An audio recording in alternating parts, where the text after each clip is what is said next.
കണ്ണപ്പനാണ് എല്ലാം ഈ കുഞ്ഞു മോൻ്റെ എല്ലാം കണ്ണപ്പനാണ്. അവനാണ് സ്കൂളിൽ കൊണ്ടുപോണത്, ബാത്റൂമിൽ കൊണ്ടുപോണത്, കുളിപ്പിക്കുന്നത്, ആഹാരം വാരി കൊടുക്കുന്നതൊക്കെ കണ്ണപ്പനാണ്. അവനില്ലാത്ത സ്കൂളിലേക്ക് പോകാൻ പറ്റില്ല എന്നാണ് ഈ കുഞ്ഞു കുട്ടി കണ്ണപ്പനില്ലാത്തതുകൊണ്ട് സ്കൂളിൽ പോകുന്നില്ലെന്നാണ് പറയുന്നത്. കണ്ണപ്പൻ ചോറ് വാരിയിട്ട് മാറ്റമേ കൊണ്ടുപോകുന്നു കണ്ണപ്പനാണ്. കണ്ണപ്പൻ ചോറ് വാരി തരും, ബാത്റൂമിൽ കൊണ്ടുവന്ന കണ്ണപ്പനാണ്. അതുകൊണ്ടാണ് ഞാൻ പോകുന്നത്. കേസ് കൊടുക്കും, ഞങ്ങൾ കേസ് കൊടുക്കാൻ പോകും, കുഞ്ഞിന് ചെവിക്ക് വേദനയുണ്ട് മറ്റു കാര്യമാണെന്ന് പറഞ്ഞപ്പോൾ അവരെടുത്ത വായിലെ പറഞ്ഞ് നിങ്ങൾ കൊണ്ടുപോയി കുഞ്ഞിനെ ഞാൻ അടിച്ചെന്ന് പറഞ്ഞ് നീ കേസ് കൊടുത്താൽ നിന്റെ മോൻ എൻ്റെ കുഞ്ഞിനെ പീഡിപ്പിച്ചതുകൊണ്ട് ഞാൻ കേസ് കൊടുക്കുമെന്ന് തിരിച്ചു വരട്ടിയാണ്.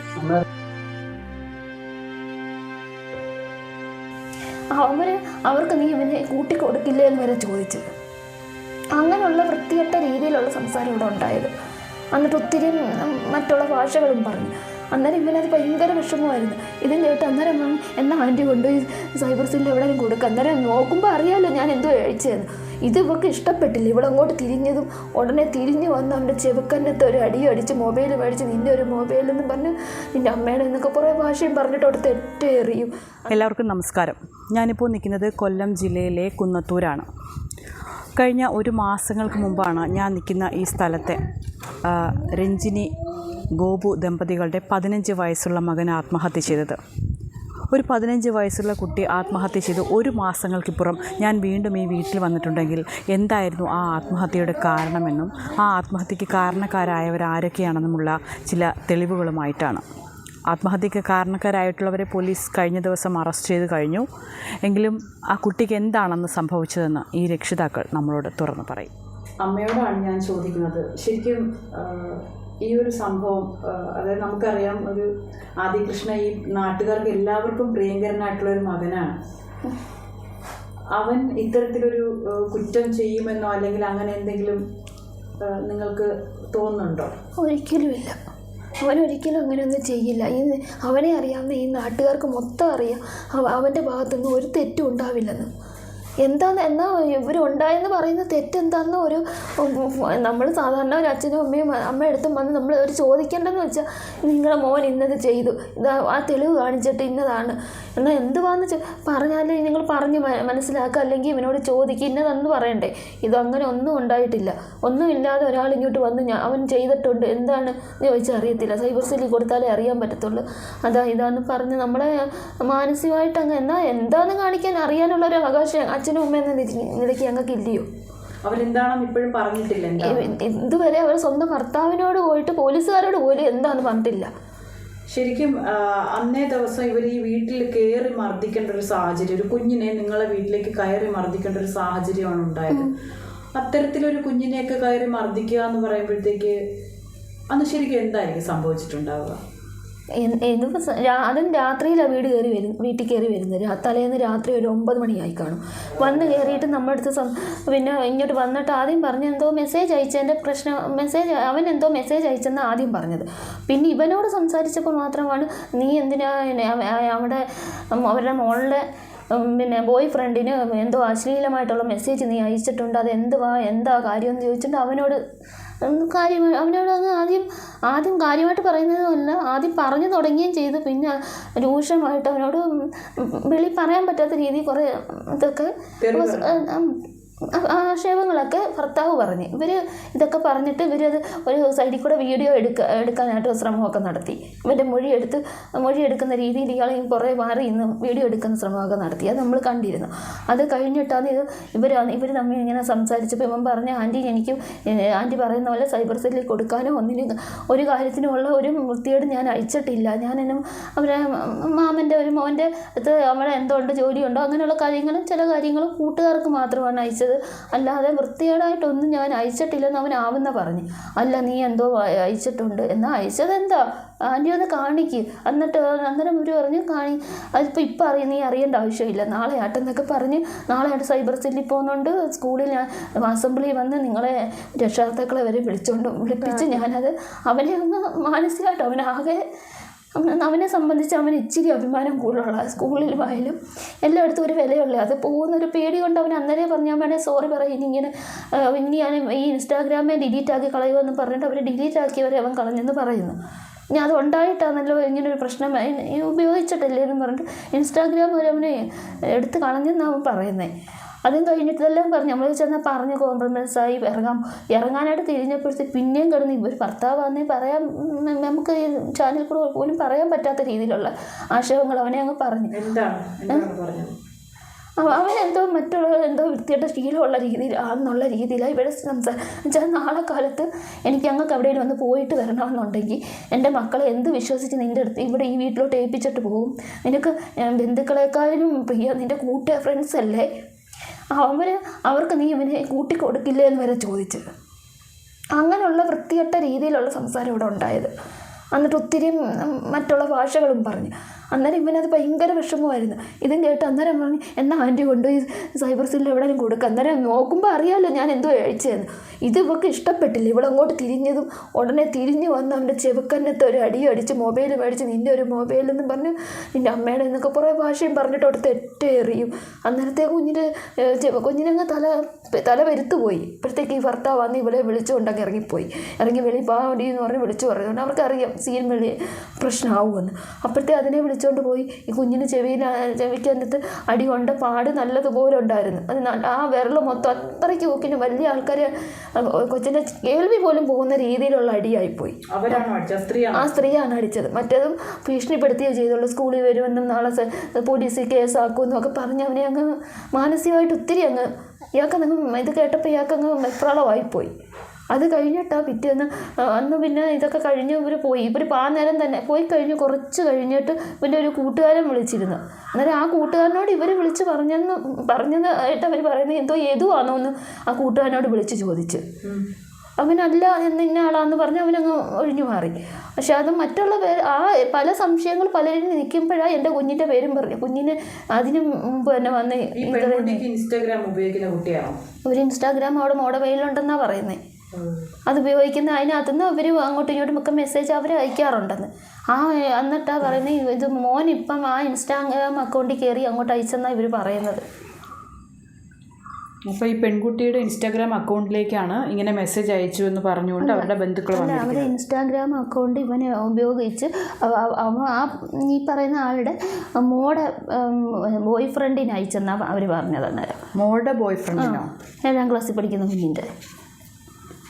അതായത് നമ്മുടെ മകൻ ആ കുട്ടിയുടെ ബോയ് ഫ്രണ്ടിന് ഇൻസ്റ്റാഗ്രാം ഉപയോഗിച്ചുകൊണ്ട് മെസ്സേജ് അയച്ചു. അവളാണെന്നുള്ള രീതിയിൽ അയച്ചു എന്നാണ് അവൾ പറഞ്ഞത്. പക്ഷെ എന്നാ അയച്ചതിന് കൂടിപ്പോയ പോലീസുകാരും ഇവരെല്ലാം എല്ലാവരും പറയുന്നത് പോലെ കൂടിപ്പോയ അയക്കുമല്ലോ ഐ ലവ് യു ആയിരിക്കും. അതിൽ കൂടുതലൊന്നും ഒരു കുഞ്ഞ് അയക്കുമോ? എന്നല്ലേ അല്ല അതിലും വൃത്തിയായിട്ട് അയച്ചിട്ടുണ്ടെങ്കിൽ പോലും അച്ഛനമ്മ എന്നുള്ള നിലയിൽ ഞങ്ങളെ കാണിക്കുകയല്ലേ വേണ്ടത്. അവർക്ക് കാണിക്കാൻ സ്വന്തം ഭർത്താവിനെ പോലും കാണിക്കാൻ ഇങ്ങനൊരു മെസ്സേജ് ഇല്ലെന്നാ ചുരുക്കം.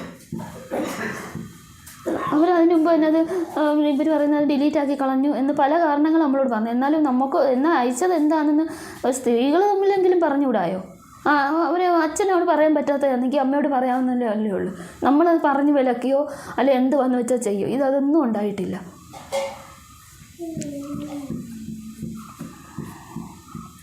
മോൻ ഒരുപാട് നല്ല ആക്ടിവിറ്റീസുകളിൽ ഒക്കെ സ്കൂളിൽ പിന്നെ സ്കൂളിലായാലും എല്ലായിടത്തും ഇവനാണ് കവിതാരചന ഏറ്റവും വലിയ ഹോബി.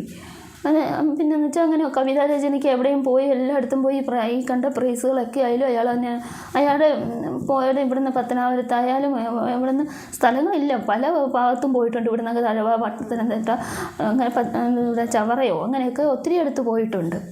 പലയിടത്തും പോയി അയാൾ ട്രോഫിയൊക്കെ മേടിച്ചൊക്കെ വരുന്നത്. എന്നിട്ട് നമ്മുടെ പറഞ്ഞത് ഇപ്പം ഇനി മനോരമയിൽ പോവുക, ഇനി എൻ്റെ പേരിലായിരിക്കും നമ്മൾ അറിയപ്പെടുന്നത് എന്നുള്ള രീതിയിലൊക്കെ ഭയങ്കര ഒത്തിരി പ്രതീക്ഷ പറഞ്ഞ് നമ്മളെ അങ്ങ് മോഹിപ്പിച്ച് വെച്ചിരുന്നൊരു കുഞ്ഞായിരുന്നു. ഓഡീഷൻ നടക്കുമായിരുന്നല്ലേ? ഓഡീഷൻ ഉണ്ടായിരുന്നു. തിരുവല്ല വെച്ച് ഓഡീഷന് പോയി അവിടെ പങ്കെടുത്ത് അത് കഴിഞ്ഞിട്ട് കുറച്ച് ദിവസം മുമ്പ് അവിടെ നിന്ന് ഒരു സാറും വിളിച്ച് ചോദിച്ച് അടുത്ത വീഡിയോ ഇടാത്തതെന്ന്. അതും പറഞ്ഞു ഇതുപോലെ നമുക്ക് വീഡിയോ ഇപ്പോൾ ഇടാൻ പറ്റത്തില്ല, എനിക്ക് SSLC പരീക്ഷ കഴിയാതെ എൻ്റെ പഠിത്തം നടക്കും, അത് കഴിഞ്ഞിട്ട് ഇട്ടിട്ട് ഞാൻ വരുന്നു. ഞങ്ങളും എൻ്റെ ഒരു കൂട്ടുകാരിയുണ്ട്, ഞങ്ങൾ 2 പിള്ളേരും കൂടെ പോയത്. അവർ 2 കൂടെ വരുന്നെന്നാണ് പറഞ്ഞിരുന്നത്. നമുക്ക് എറണാകുളത്ത് കുറച്ച് ദിവസം താമസിക്കുകയൊക്കെ വേണ്ടേ. അപ്പം അച്ഛൻ്റെ ഓപ്പറേഷൻ കഴിയാതെ ഇറങ്ങിപ്പോയ കുഞ്ഞിനെ വയ്യാത്തവനെ ഇട്ടിട്ട് പോകാൻ പറ്റാത്തൊരു ബുദ്ധിമുട്ടുമുണ്ട്. ഈ കാണുന്നത് അവൻ്റെ പ്രിയപ്പെട്ട അനുജനാണ്. ഈ കാണുന്നത് ഒത്തിരി സങ്കടത്തോടു കൂടി തന്നെയാണ് ഇവൻ്റെ കാര്യം ഞാൻ പറയുന്നത്. കാരണം 7ാം ക്ലാസ്സിലാണ് അല്ലേ പഠിക്കുന്നത് മോൻ? ഇപ്പം എൻ്റെ കൂടെയുള്ളത് ആദികൃഷ്ണയുടെ അനുജനാണ്. അവൻ അല്പം ശാരീരികമായിട്ടുള്ള ചില വൈകല്യങ്ങളും ബുദ്ധിമുട്ടുകളൊക്കെ ഉള്ള കുട്ടിയാണ്. സ്കൂളിൽ പോകാതിരിക്കുകയാണ്. എന്താ സ്കൂളിൽ പോകാത്തെ? കണ്ണപ്പയില്ല പോട്ട് കണ്ണപ്പനില്ലാത്തതുകൊണ്ട് സ്കൂളിൽ പോകുന്നില്ലെന്നാണ് പറയാം. കണ്ണപ്പ ചോറ് വായത്തിന് മാറ്റമായി കൊണ്ടുപോകുന്നു. കണ്ണപ്പനാണ്. കണ്ണപ്പൻ ചോറ് വാരി തരും, ബാത്റൂമിൽ കൊണ്ടുവന്ന കണ്ണപ്പനാണ്. അതുകൊണ്ടാണ് ഞാൻ പോകാത്തത്. വീട്ടിൽ വരും കണ്ണപ്പ ചോറ് വായിട്ട് വീട്ടിൽ വരുമ്പോഴും ചോറ് വാരി കൊടുക്കുന്ന കണ്ണപ്പനാണ്. അതിന് കിടക്കും എൻ്റെ കൂടെ കിടക്കും, കെട്ടിവിട്ട് കണ്ണപ്പനാണ്. കെട്ടിപ്പിടിക്കുന്ന എല്ലാം കെട്ടിപ്പിടിച്ചവരാണ്. നാളായി കണ്ണപ്പൻ്റെ കുടിച്ചെന്ന് നാളെ ആയി രാവിലെ കുളിപ്പിച്ച് പല്ല് കഴിച്ച് തുണി ഇട്ടിട്ട് കുഴി കൊണ്ടുപോകുന്നു. ചോറ് വായിട്ടിട്ട് കയറ്റണം. കണ്ണപ്പനെന്നാ ചോറ് വായിട്ട് മാറ്റുമ്പോൾ കൊണ്ടുപോയി എൻ്റെ കയറ്റണം. കണ്ണപ്പനാണ് എല്ലാം ഈ കുഞ്ഞു മോൻ്റെ എല്ലാം കണ്ണപ്പനാണ്. അവനാണ് സ്കൂളിൽ കൊണ്ടുപോകണത്, ബാത്റൂമിൽ കൊണ്ടുപോകണത്, കുളിപ്പിക്കുന്നത്, ആഹാരം വാരി കൊടുക്കുന്നതൊക്കെ കണ്ണപ്പനാണ്. അവനില്ലാത്ത സ്കൂളിലേക്ക് പോകാൻ പറ്റില്ല എന്നാണ് ഈ കുഞ്ഞു കുട്ടി പറയുന്നത്. അവൻ്റെ വൈകല്യങ്ങളൊക്കെ തന്നെ മറന്ന് അവനെ എവിടെ വേണമെങ്കിലും ഈ ലോകത്തിൻ്റെ ഏത് കോണിൽ വേണമെങ്കിലും കൊണ്ടുപോകുന്ന ഒരു ചേട്ടനായിരുന്നു അവന് നഷ്ടമായിരുന്നത്. ഏത് സ്റ്റേജിൽ പരിപാടി നടക്കുമ്പോഴും എല്ലാവരും ഡാൻസ് കളിക്കുമ്പോൾ അവനും ഡാൻസ് കളിക്കണമെങ്കിൽ എടുത്തുകൊണ്ടാണ് അല്ലേ? മോനെ എടുത്തുകൊണ്ടാണോ ഡാൻസ് ഒക്കെ കളിക്കുന്നത്? ഡാൻസും പാട്ട് പഠിപ്പിക്കുന്നുണ്ട്. മറ്റേ സംസാരിക്കത്തും ഇല്ലായിരുന്നു. പാട്ട് പാടി ചെയ്യും. എൻ്റെ കൈ കാട്ടി കഴിയും. ഡാൻസ് ഒക്കെ കളിക്കുകയൊക്കെ ചെയ്യും. എന്ത് ചെയ്യും കയറ്റണം. എന്തും ചെയ്യുന്ന ചേട്ടനായിരുന്നു. ഒത്തിരി വിഷമത്തോടു കൂടിയിട്ടാണ് ഞാൻ ഈ വിവരം നിങ്ങളോടൊക്കെ തന്നെ പങ്കുവയ്ക്കുന്നത്. കാരണം അവൻ്റെ എല്ലാമായിരുന്നൊരു ചേട്ടനാണ് നഷ്ടമായിരിക്കുന്നത്. ഈ അച്ഛനും അമ്മയ്ക്കുള്ള വേർപാടിനെ ഇരട്ടിയിൽ അധികമായിട്ട് അവനാണ് പറയുന്നത്. കാരണം അവനാണെല്ലാം നഷ്ടമായതുപോലെയാണ് ഇപ്പോൾ നമുക്ക് മനസ്സിലാക്കാൻ കഴിയുന്നത്. അവനിനി സ്കൂളിൽ പോലും പോകാൻ പറ്റുന്നില്ല. ചേട്ടൻ പഠിച്ചിരുന്ന ആ സ്കൂളിൽ പോലും പോകാൻ പറ്റുന്നില്ല എന്നാണ് പറയുന്നത്. നോക്കൂ, നമ്മുടെ സമൂഹത്തിലെ ഈ ഒരു സോഷ്യൽ മീഡിയയുടെ ഒരു കടന്നുവരവ് എത്രയധികമാണ് ഈ കുട്ടികളുടെയൊക്കെ ജീവനെ ഇല്ലാതാക്കുന്നത്. ചെറിയ പ്രശ്നങ്ങൾക്ക് അതൊരു കൗൺസിലിങ്ങിലൂടെയോ അല്ലെങ്കിൽ മറ്റേതെങ്കിലും തരത്തിലൂടെയോ ഒക്കെ കേൾക്കാൻ പോലുമുള്ള ഒരു സമയം കൊടുക്കാതെയാണ് ഇത്തരത്തിൽ ദാരുണമായൊരു സംഭവം നടന്നിരിക്കുന്നത്. ഈ ഒരു സംഭവത്തിൽ പ്രതികളായവരെ 2 പേരെയും പോലീസ് കസ്റ്റഡിയിൽ എടുത്തിട്ടുണ്ടെന്നാണ് അറിയാൻ കഴിഞ്ഞത്. ഇനി അവർ മുൻകൂർ ജാമ്യത്തിന് അപേക്ഷിച്ചിരുന്നുണ്ടായിരിക്കും. ഒരു പക്ഷേ 1 മാസത്തോളം ഇവർ ഒളിവിലായിരുന്നു അല്ലേ? അല്ല, 3 ദിവസം കൊണ്ടുള്ള 1-ാം തീയതി അവർ പിന്നെ ജാമ്യത്തിന് വെച്ചെങ്കിലും പിന്നെ അതിൻ്റെ റിസൾട്ട് കിട്ടിയത് 3-ാം തീയതി ആയിരുന്നു. 3-ാം തീയതി തൊട്ട് അവർ ഒളിവിലായിരുന്നു. ഇന്നലെ രാവിലെയാണ് പൊക്കിയത്. ഇന്നലെ രാവിലെയാണ് ആലപ്പുഴയിലങ്ങ് ആലപ്പുഴ വെച്ച് പിടികൂടി അല്ലേ? അവർ ഇനിയാണെങ്കിൽ അവർ ജാമ്യത്തിന് ശ്രമിച്ചേക്കും. പിന്നെ അവർക്ക് രാഷ്ട്രീയമായിട്ട് അതിന് കാശിൻ്റെ കാര്യത്തിലൊന്നും ശരിക്കും അതിനൊന്നും ഒരു ബുദ്ധിമുട്ടുള്ള ആൾക്കാരല്ല. അതിൻ്റെ ധൈര്യത്തിനാണ് നമ്മളോട് ഇത്രയും എന്ത് ചെയ്താലും നമ്മളോട് എന്നിട്ട് തന്നെ അണ്ണൻ പിറ്റേന്ന് തന്നെ ചെന്ന് ചോദിച്ചിരുന്നു. അതുപോലെ കുഞ്ഞിനെ കൊണ്ട് ഹോസ്പിറ്റലിൽ പോയ കുഞ്ഞിന് ചെവിക്ക് വേദനയാണെന്നൊക്കെ പറഞ്ഞു. പക്ഷെ അതൊന്നും അന്നേരം പറഞ്ഞ് എന്നിട്ട് കൊണ്ട് കേസ് കൊടുക്കും. ഞങ്ങൾ കേസ് കൊടുക്കാൻ പോവാം, കുഞ്ഞിന് ചെവിക്ക് വേദനയുണ്ട് മറ്റു കാര്യമാണെന്ന് പറഞ്ഞപ്പോൾ അവരെടുത്ത വായിലെ പറഞ്ഞ് നിങ്ങൾ കൊണ്ടുപോയി കുഞ്ഞിനെ ഞാൻ അടിച്ചെന്ന് പറഞ്ഞ് നീ കേസ് കൊടുത്താൽ നിൻ്റെ മോൻ എൻ്റെ കുഞ്ഞിനെ പീഡിപ്പിച്ചത് കൊണ്ട് ഞാൻ കേസ് കൊടുക്കുമെന്ന് തിരിച്ചു വരട്ടിയാണ്. ഭർത്താവ് ഒരടി കൊടുത്തു. എന്തോടി പറയുന്നു പറഞ്ഞു ഒരടി കൊടുത്തത്. അവർക്ക് അടി കൊടുത്തു. അങ്ങനെ പറഞ്ഞു. അത്രയ്ക്ക് തിരിച്ച് ഹാഷിൻ്റെ ഒരു കൊങ്ക് കാണിക്കാനുള്ള ഒരു ഇതായിട്ട് നമ്മളെ കണ്ടേക്കുന്നത്. നമുക്കത് നിവർത്തിയില്ലാത്തവരെ അങ്ങനെ അവരൊക്കെ കാണുന്നേ. ശരിക്കും പണവും അധികാരവും ഉണ്ടെങ്കിൽ എന്തും ആവാം എന്നുള്ളൊരു ഭാവമായിരുന്നല്ലേ അവരുടെ മുന്നിൽ. തിരിച്ച് അതുപോലെ അവരെ മോളെ വല്ലതും ആയിരുന്നെങ്കിൽ എന്തോ ചെയ്തേനെ. അതെ, ഞങ്ങളെ തല്ലിക്കൊന്നേനെ. എന്നിട്ട് ഞങ്ങൾ മന്ദബുദ്ധികളാണ് അവർ വന്നത്. ഞങ്ങളെൻ്റെ മന്ദബുദ്ധികളാണ്. എന്താ അങ്ങനെ പറഞ്ഞേ? നമ്മളെ കൊണ്ട് കഴിയത്തില്ല, ഇതിന്റെ പുറകെ നടക്കത്തില്ല, നമ്മൾ അവിടെ കൊണ്ട് അത് അവസാനിപ്പിക്കുമെന്നായിരുന്നു അവർ ചിന്തിച്ചിരുന്നത്. നമുക്ക് ആ കുഞ്ഞിനെ നീതി മേടിച്ചു കൊടുക്കണം എന്നുള്ള ഒരു ചിന്തയുടെ പുറത്താണ് നമ്മൾ മറ്റുള്ളവരുമായിട്ട് ബന്ധപ്പെട്ടതും. അത് വർഷം പറഞ്ഞ ആദ്യം ഇവരെയും രാഷ്ട്രീയക്കാരെല്ലാം ഇവരാരും നമ്മുടെ കൂടെ കണ്ടിരുന്നില്ല. പിന്നെ അറിഞ്ഞും കേട്ട് നമ്മുടെ ഒരു മെമ്പറടുത്തൊക്കെ പറഞ്ഞ് അവർ പറഞ്ഞ് പിന്നെ രാഷ്ട്രീയമായിട്ട് ഒന്ന് രണ്ട് പേര് പൊതുപ്രവർത്തകരായ നമ്മുടെ മനു എന്ന് പറയും, പിന്നെ പിന്നാട്ട ബാബുവണ്ണന്, പിന്നെ അങ്ങനെ 1-2 ഇതിൻ്റെ നിയമസഹായത്തിനൊക്കെ ആയിട്ട് എനിക്ക് ആശ എന്ന് പറയും, ആശ ദീപു എന്ന് പറയും, അഡ്വക്കേറ്റ്. ആ ചേച്ചി എനിക്ക് ഞാൻ മറ്റ് എങ്ങോട്ടും വെളിയിലോട്ടൊക്കെ നമ്മുടെ മുഖ്യമന്ത്രിക്കൊക്കെ ആയാലും മുഖ്യമന്ത്രിക്കും ബാലാവകാശത്തിലൊക്കെ പരാതി കൊടുക്കാം. നോക്കൂ, സമൂഹ മാധ്യമങ്ങളിലൂടെയാണ് പല കുട്ടികളും പലതരത്തിലുള്ള മാനസികമായ പീഡനങ്ങളിലേക്ക് എത്തിപ്പെടുന്നത്. ഈ സമൂഹ മാധ്യമങ്ങളുടെ അതിപ്രസരം തന്നെയാണ് പല കുട്ടികളുടെയും ജീവൻ എടുക്കുന്നത്. നമുക്കറിയാം, കഴിഞ്ഞ കുറച്ച് നാളുകളായി നടന്ന സർവേകളിലൊക്കെ തന്നെ സമൂഹ മാധ്യമങ്ങൾക്കിടയിലുണ്ടാകുന്ന പ്രശ്നങ്ങളാണ് പല കുട്ടികളും ആത്മഹത്യയിലേക്ക് നയിക്കുന്നത്. ഞാൻ ഈ പറയുന്ന ആദി എന്ന് പറയുന്ന കുട്ടി ഒരുപാട് എക്സ്ട്രാ കരിക്കുലർ ആക്ടിവിറ്റീസ് ഉള്ള ഒരുപാട് ടാലൻറ്റഡ് ആയിട്ടുള്ള ഒരു കുട്ടിയാണ്. എന്തിനാണ് കുലുങ്ങിയോ? നോക്കൂ, ഞാനീ പറയുന്ന ആദി എന്ന കുട്ടി ഒരുപാട് എക്സ്ട്രാ കരിക്കുലർ ആക്ടിവിറ്റീസ് ഉള്ള, ലൈഫിൽ ഒരുപാട് ദീർഘവീക്ഷണത്തോടെ കണ്ടിരുന്ന, ജീവിതത്തിന് ഒരുപാട് പ്രതീക്ഷകൾ നൽകിയിരുന്ന ഒരു കുട്ടിയാണ്. ആ കുട്ടിയുടെ ജീവനാണ് പൊലിഞ്ഞു പോയിരിക്കുന്നത്. ഇതിന് കാരണക്കാരായവരെ ഉടൻ തന്നെ നിയമത്തിൻ്റെ വഴിയിലേക്ക് പോലീസിനെ എന്തായാലും നിയമത്തിൻ്റെ വഴിയിലേക്ക് കൊണ്ടുവരാൻ കഴിഞ്ഞു. പക്ഷേ അവർക്ക് അർഹിക്കുന്ന ശിക്ഷ തന്നെ വാങ്ങിക്കൊടുക്കണമെന്നാണ് ഞങ്ങളും ഈ അവസരത്തിൽ പ്രതീക്ഷിക്കുന്നതും പ്രത്യാശിക്കുന്നതും. This is Bilu Anitsan signing from VMTV.